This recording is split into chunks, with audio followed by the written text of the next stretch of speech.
Hello, everybody, and welcome to Valparaiso University football. Along with head coach Tom Horne, this is Todd Eichel. Today we take a look back at Saturday's 30-13 loss at the hands of the Dayton Flyers. And also a welcome in starting defensive end John Harrington, who had 2 fumble recoveries on Saturday, and we'll preview Saturday's home finale against Aurora University. First, though, we visit with head coach Tom Horne to talk about what took place on Saturday. And, Coach, obviously the big key was you turned the ball over 5 times, and can't do that against a quality team and come away with the victory. Well, thanks for 5, Todd. Actually, we turned it over 6. 6 times. 4 interceptions and 2 fumbles, and at key situations and in places on the field where a team like Dayton will really hurt you. They had 1 sustained drive the entire day for a touchdown. We did a lot of giving them the ball on our half of the 50, actually probably our half of the 30 too many times. A lot of short fields for Dayton to work with, and when we roll the highlights right now, we will see that right away the Crusaders tried to slow down the rush. He went with a lot of screens and draws, and very early in the game a screen pass to Maurice Watkins picked up 8 yards. Good job by Maurice picking his way through there and getting the first down. However, on the very next play, Nick runs the option to the left, as you'll see right here, to our left, the Crusaders' left, and cuts up inside here and somehow gets stripped of the ball. And Dayton recovers, and of course then we'll see on a 3rd and 7 coming up, their quarterback, Britton Crates, has a 30-yard touchdown scramble.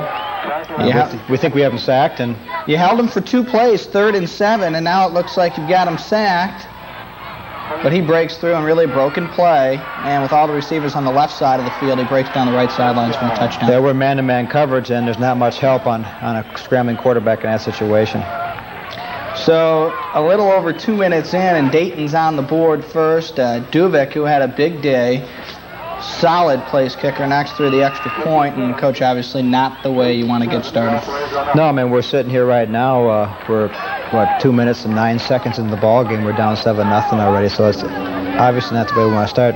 Last few ball games we played, we've been up early in the ball game. That's what we want to do against Dayton. We want to force them to throw. We look at the stats from yesterday's ball game, and you can see that they're not a very good throwing team. We want to force them to throw, but we were behind.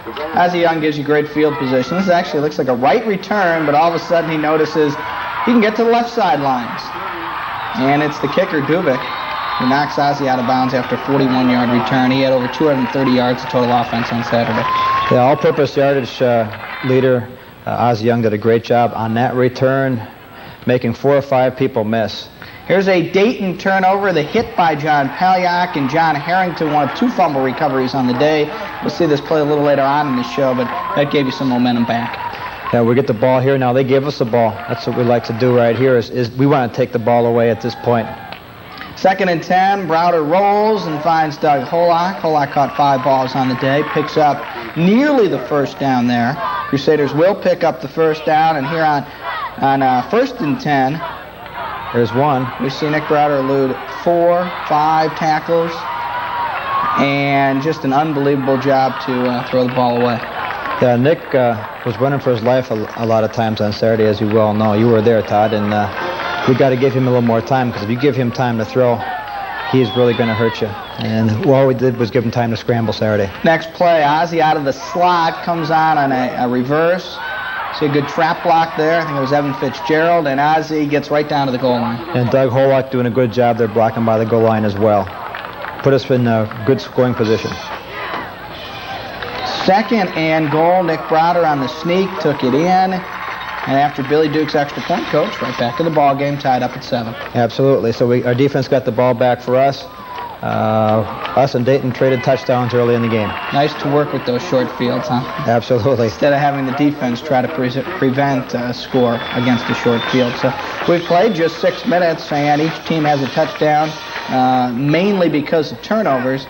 And here we see Dayton gets the ball back. We're going to see a nice play by Josh Burning.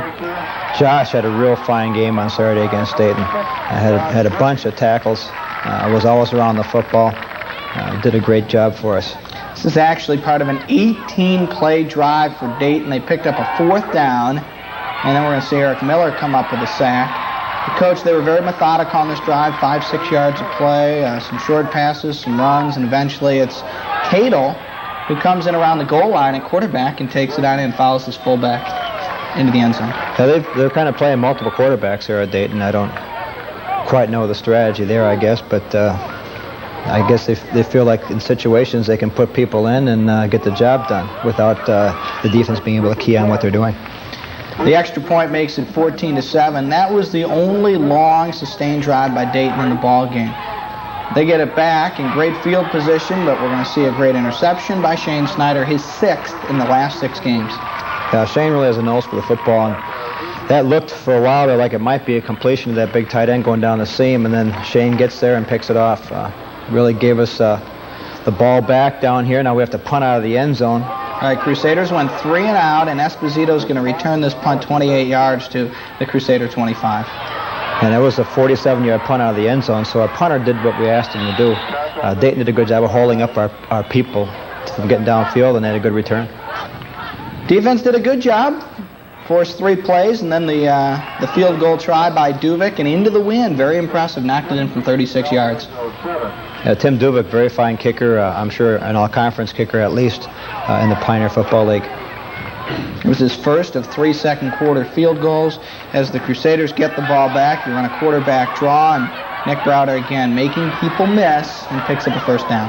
Yeah, Nick has 77 yards rushing himself on Saturday. Of course, Ozzie had 24 carries for 100 yards. We'll see a few more of those runs by Ozzie here as the tape rolls. So we did a pretty good job running the ball against Dayton. 2nd and 8, and this is Dieters getting back and picking the ball off, one of 2 first-half interceptions he would have. And again, Dayton, look where they start, in Valparaiso territory. That was really the case for most of the ball game. Yeah, some real ill-biased throws by Nick there. That throw, as well as one right before halftime, cost us 6 points at the halftime score. Miller, the fullback, next play, picks up 23. They move it down inside the 5, and a great goal line stand, Coach. They had 1st and goal from inside the 4, and they end up having to settle for a field goal. Yeah, our defense did a really good job most of the time helping us out when we gave them the ball offensively in bad spots. Duvik again, rock solid, down the middle. 20-7 the score here. And again, the offense struggled. You struggled moving the ball in the first half. You did move the ball much better in the second half, but with the offense struggling to move the ball and Dayton with some short fields, again, they were able to capitalize. Fine defensive play by John Paliak. That was on a 1st and 10 as he sacked Crates. That followed a fake punt, which came up just short of the first down. Defense able to rise up. We see a sack by Paliak, and on the very next play, it's the same thing. John Paliak with a sack. This time we'll notice him coming up the middle. Yeah, John's on the outside on the left on top of the screen. He steps forward, then comes right down the middle of the field and sacks the quarterback there. We can do that with a guy like John Paliak because of his speed. There are a lot of defensive players that couldn't get to there from that point, but John gets there. Crusaders get the ball back, and unfortunately, an interception. Dieters with the pick, and it's Ozzie Young who makes the tackle. He got flagged for a 5-yard face mask. Again, the defense held, and Duvik will knock it in on the final play of the half. 23-7 is the score. Dayton scores 23 points, but hard to fault the defense. Yeah, they had 10 points really off of the long drive and then a field goal. So we gave up 13 points on offense with field position. Okay. Crusaders make a run in this ball game, played very well in the 3rd quarter. We'll take a look at those second half highlights when we return after this on Valparaiso University football.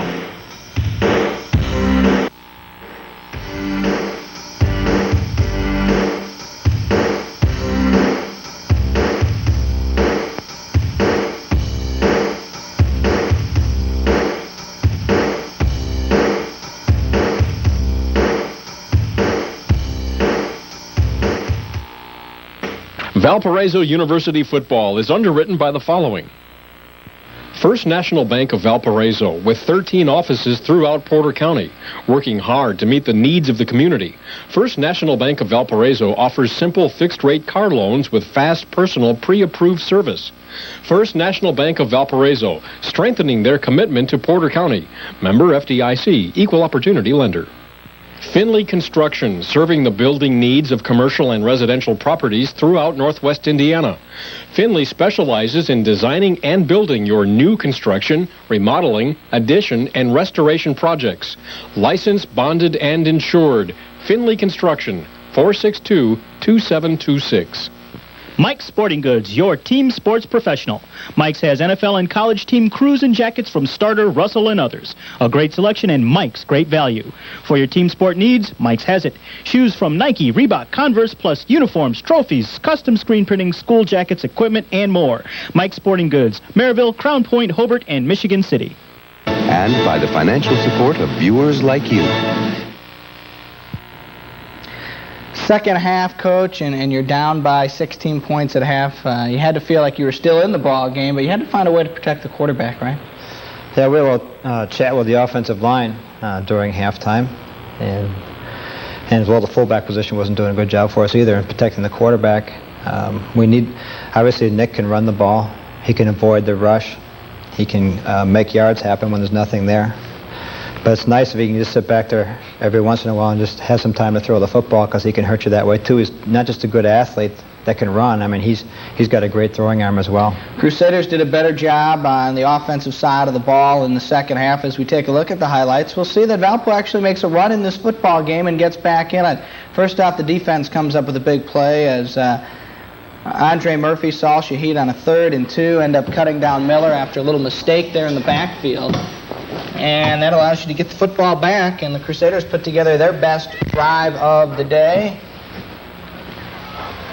See them starting on their own 17-yard line.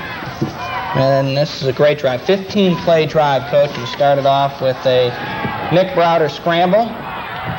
Picks up 9 on first down. Yeah, Nick does a good job.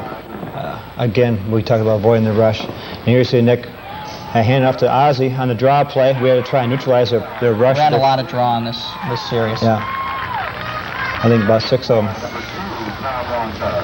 We tried to neutralize the pass rush and let Ozzie pick his way. That was on a 3rd down. So you pick up the first down, and then on first down you come right out with the draw. And see Ozzie pick his way for about 9. Set up a 2nd and short. You pick up the first down, move downfield, and now a quarterback draw. Slowing down the rush, running all these draw plays, right? Yeah, we were hoping it would, so we could when we needed to pass, we needed to get a first down. We needed a 3rd and 6 play. We could have time to throw, and as you can see right here, we have time to throw and get the ball to Doug Holock for a key first down. That was on 2nd and 10, and Doug goes down to the marker, turns in, makes the catch, picks up 11. And now on 2nd and 7, this is 2 plays later, Browder rolls right, eludes the rush, and watch, he'll wave Holock back over towards the left side, and he'll make the catch and the touchdown. Doug, of course, an excellent job of seeing the quarterback in trouble and finds an open area in the end zone and catches a pass.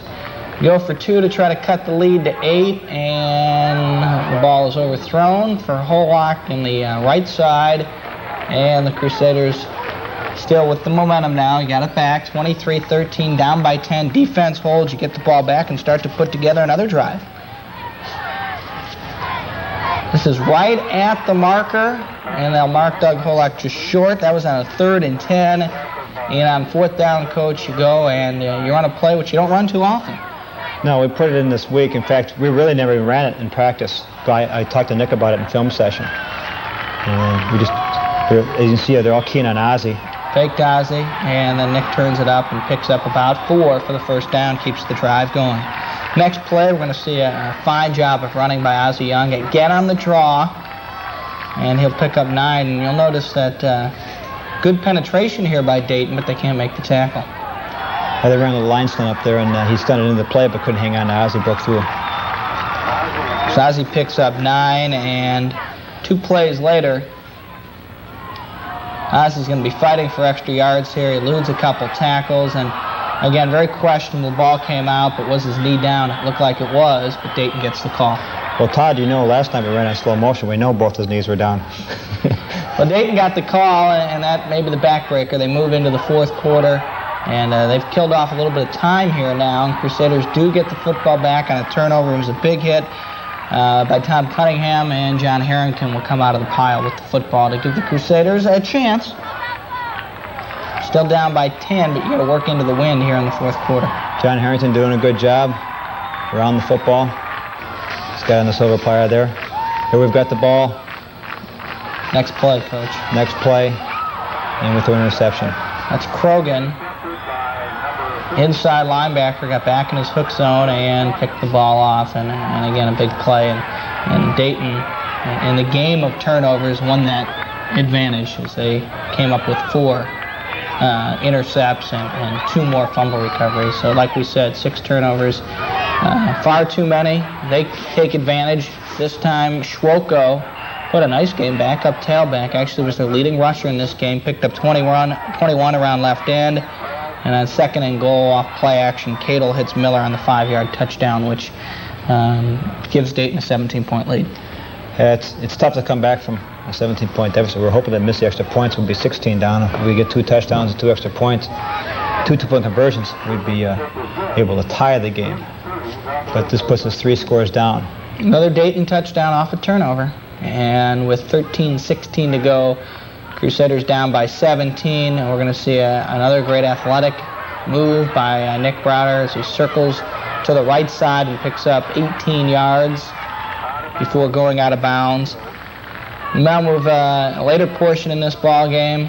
Nick will roll left and keep it for 14 more yards. And the final play will show next series. And this is very late in the ball game. We're going to see Nick roll left and then roll back to the right and hit Daryl Jackson for a first down. And Nick's got a really good scrambling ability and has a good vision downfield when he is scrambling to find open receivers. 16 first downs in the second half alone, Coach, for your ball club.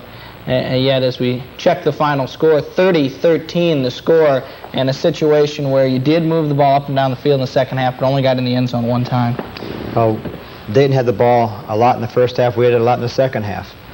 We played them even up in the second half. If you look at the stats, we outstatted them as far as time of possession and first downs were equal and total yards, but it doesn't equate to a 17-point loss other than you throw in the turnovers there. Right, everything's even except VU, 6 turnovers, Dayton, 3 turnovers. That was the difference in the game. Yeah, I think both teams very penalty-free game. Right. They only had 1 penalty, and Valparaiso only had 3 penalties. All 3 of the 5-yard variety, but nothing else really sticks out there except for the turnovers. Yeah, I know Mike Kelly and I, the head coach of Dayton, talked after the game, and we both concurred that it was kind of a sloppily played game by both teams. And he was, I think, felt very fortunate to come away with the victory. Okay, elsewhere around the conference, we'll see the big win by the Butler Bulldogs. Arnold Mickens and company clinch at least a piece of the conference crown. Yeah, he got his, 7th game in a row of over 200 yards, which is a new 1AA record, and he keeps adding to his statistics. So, Butler to 4-1. Drake gets knocked off in a non-conference game. Nebraska, Kearney, and Kearney, Nebraska. I know a lot of people over here in this part of the country don't know where Kearney is. It's kind of in the middle of Nebraska. But they've always had a pretty fine football program. Of course, Cornhusker State, they like to play their football out there. All right, to the standings, where we see Butler on top, 4-1. Dayton at 3-1. They'll play San Diego next week. Yeah, and Dayton's got to go out to San Diego, and San Diego's got a very fine ball club. As you can see, with the overall records on the right, other than Evansville, our interconference play has the Pioneer Football League coming out in very fine fashion. Okay.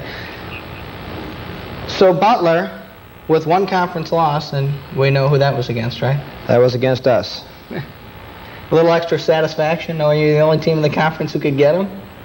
Well, I think so, but we'd like to have gotten Dayton and San Diego as well, and Drake. It didn't happen for us this year. We're very proud that we beat Butler. I mean, it shows what kind of team we have, what kind of potential we do have. We just got to try and bottle that and bring it every game with us each Saturday afternoon. Okay, one player who stood out on Saturday was John Harrington, the starting defensive end from the left side, who came up with a pair of fumble recoveries. And John, thanks a lot for joining us. Let's talk about some keys to the game. I don't know how well you feel like the defense played, but you certainly had your backs against the wall throughout the game on Saturday. Yeah. I felt the defense played pretty well. Our key is always to swarm to the ball the best we can, and I think everyone did a good job at that. You see Paliak there really crushed the quarterback on the one turnover. And on the other one, you just had people just swarming to that quarterback, and he coughed it up. Okay. Look, we've talked in the past on the show about the changing philosophy defensively, more attacking, more blitzes, more pressure on the quarterback, etc. How well do you feel you've adapted to the new defensive style? How well do you feel the team has adapted? And maybe you can talk about the defense as a whole. I like it a lot. I think it really utilizes the speed that we have on our defense. We have just about every position. We have, really good speed. For me, it's a lot better. You get to use your quickness, with John Paliak on one end, me on the other end. We have pretty good quickness there. It lets us utilize that. And, just all around, I think everyone's adapted to it well. Okay. We're going to take a look at a play early in the game on Saturday and talk about the quickness defensively. And we'll see John Paliak come in very early in the play and hit the quarterback from the right side, and from the left side, John Harrington gets on the ball. Tell us what you see here. Well, from my position, I do a lot of pursuing from the backside. So, John just came through there and really just killed the guy. And before I knew it, the ball was flying in the air. And I just, right place, right time, just jumped on it. Coach, it looked like an option play from Dayton, and they really didn't run much option in the ball game, but you were ready for it that time. Yeah, they showed some option in videotapes earlier. I think that Dayton's never had really a great passing game, and they don't have a plethora of passing quarterbacks in their camp. And so I think their answer to some short passing game type successes is with the option game and trying to get that 5, 6, 8, and sometimes a big play out of those option situations. Okay. And John, a couple other things. Now you've got 2 games left, an opportunity to finish up 7-3, and that'd be the best record the team has had since 1971. That should mean something. Yeah, that's a real goal for us now. I mean, we had a lot of goals starting off the season. One was to beat Butler and beat Evansville, and we, accomplished that one. So that's a good thing for us. Another goal for us is to get a solid winning season, and that's, well within our reach, and I think we should have no problem doing it. Okay, and a big game for you on Saturday, Coach, because number one, you close the home schedule. Number two, it's an opportunity for you to finish over the 500 mark. You'd lock up a record of better than 500, and you'd also lock up the best record since '85. So, there's a lot of positives here for you going into Saturday's game if you can come away with a victory. Tell us about Aurora.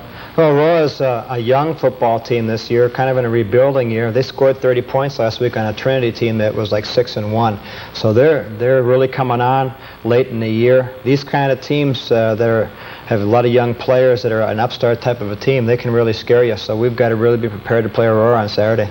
Okay. A couple other positives they might have that could spell some problems for you?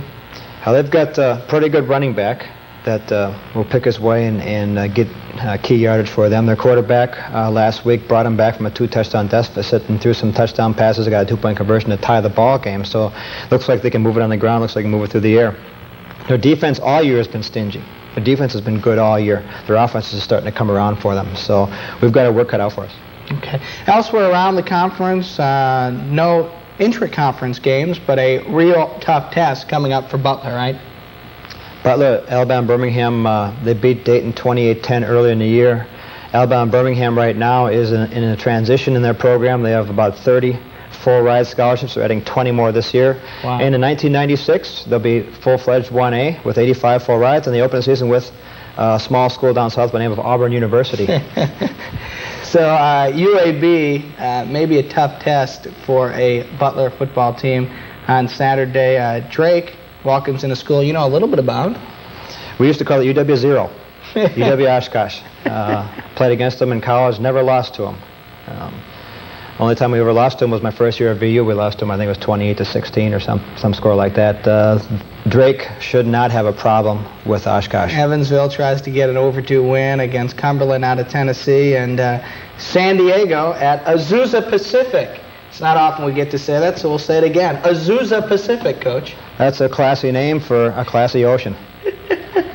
All right, there's the schedule. Again, the Crusaders welcome in Aurora University, final home game of the season. We wish you the best of luck. That's, remember, an early noon kickoff on Saturday. Crusaders looking to up the mark to 6-3. We'll show you the highlights next week when we return. We thank John Harrington. We thank Tom Horne. We thank you, and so long until next week. We'll see you next time on Valparaiso University Football.